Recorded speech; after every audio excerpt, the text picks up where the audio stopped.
आज के दिन जरूरत जो है जहर मुक्त भोजन की है।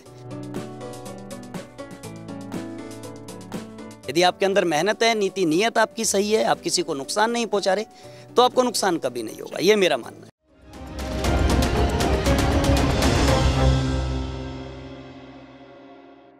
नमस्कार, स्वागत है आपका हरियाणा आज पर। आपने सुबह से देखा कि हरियाणा के कृषि मंत्री सफीदों में पहुंचे। छोटा सा ग्रामीण क्षेत्र है, छोटा सा शहर है, उसमें क्यों पहुंचे? क्योंकि यहाँ पर एक व्यक्ति ने एक ऐसा काम किया है जो शायद आने वाले समय में नजीर पेश करे, इतिहास लिखे। क्योंकि बायोगैस की बात करते हैं, ऑर्गेनिक की हम बात करते हैं, लेकिन हो कुछ नहीं पा रहा। एक सोच थी जिसको आज अमली जामा पहनाया है एमडी साहब ने। 30 साल का वो युवा जिसने अलग सोच रखी। देखिएगा, लोग अक्सर क्या होते हैं, जब तरक्की करते हैं तो वो कहीं ना कहीं दूर जाकर बैठते हैं, लेकिन अपने गांव से, अपने शहर से, अपने ग्रामीण आंचल में अपनी जड़ों को और गहरी करने की सोच लेकर सौरव गर्ग जी हमारे बीच हैं।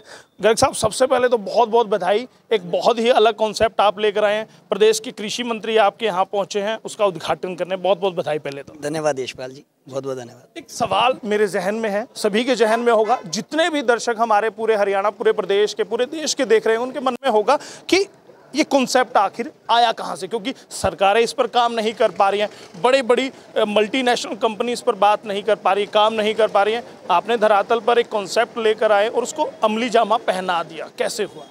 1991 में हमारे पिताजी ने आड़त की दुकान की शुरुआत की थी।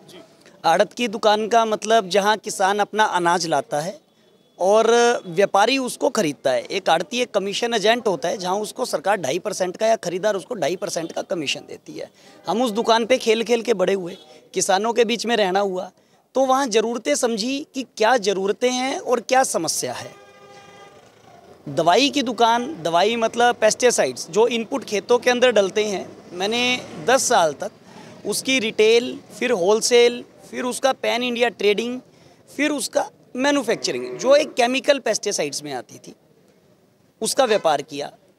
इतना काम करने के बाद में ये चीज़ समझ में आई कि किस प्रकार से ये किसान को और समाज को प्रभावित करता है, अच्छा प्रभाव डालता है या बुरा प्रभाव डालता है।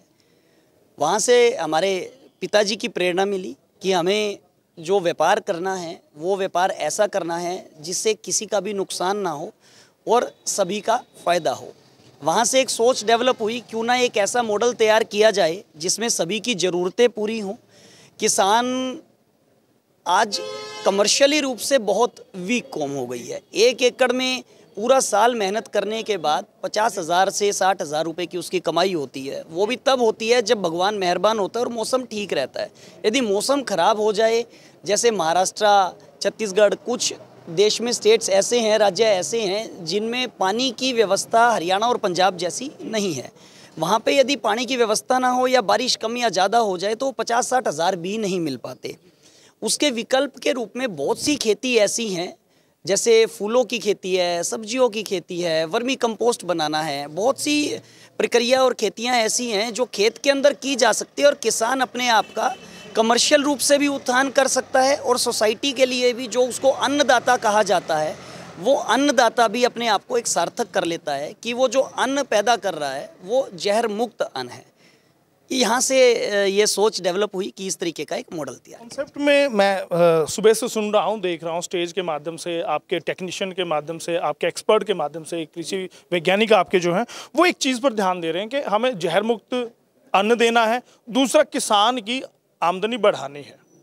लेकिन अक्सर क्या सोचा जाता है कि बिजनेसमैन, आप जीपीसी पेस्टिसाइड चलाते हैं, बहुत बढ़िया आपकी कंपनी है, पूरे देश में वो बिजनेस कर रही है। अक्सर बिजनेसमैन क्या करता है कि अपनी इनकम बढ़ाता है, अपनी बचत बढ़ाता है, अपनी जो आमदन है उसको बढ़ाने की भी सोचता है। लेकिन आप उससे अलग बायोकेयर में जा रहे हैं। एक स्थापित आपकी कंपनी है, ये बहुत ही चैलेंजिंग होता है। कई बार लोग सोचते हैं कि हमें अंक तालिका में करोड़ोंपति की लिस्ट में ऊपर आना है, लेकिन आपने उससे इतर अलग कॉन्सेप्ट पे जाने की सोची, सिर्फ इसलिए कि जहर मुक्त खाना दे दूं, किसानों की आमदन बढ़ा दूं। वो समझ से थोड़ा सा परे है।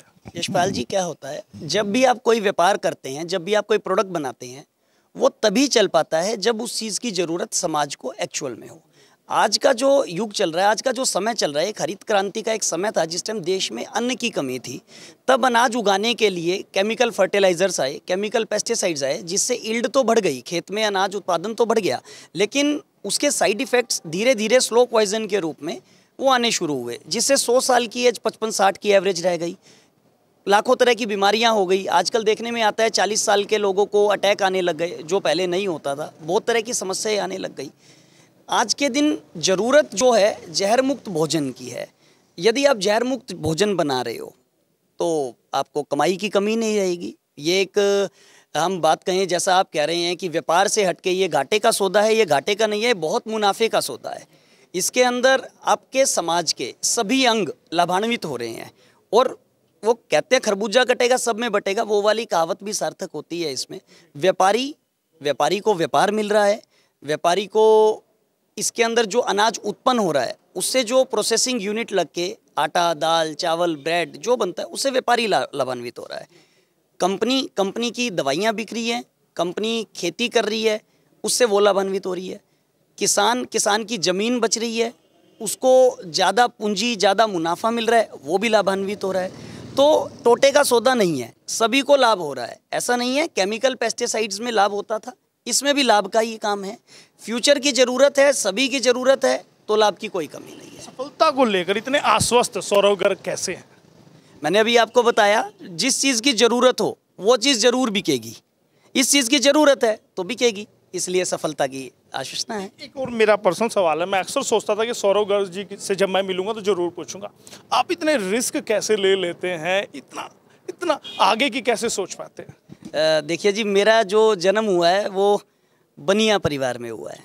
व्यापारी हैं, खून में व्यापार है, उसी के आधार पे रिस्क होते हैं। आपकी कैलकुलेशन होती है, रिस्क कुछ नहीं होता। यदि आपकी कैलकुलेशन ठीक है तो आपका व्यापार बिल्कुल चलेगा। यदि आपके अंदर मेहनत है, नीयत आपकी सही है, आप किसी को नुकसान नहीं पहुंचा रहे, तो आपको नुकसान कभी नहीं होगा। ये मेरा मानना है। चलिएगा, हरियाणा बहुत बहुत शुभकामनाएं देगा आपके सारे प्रोजेक्ट के लिए। बहुत सारे कॉन्सेप्ट आपके हैं।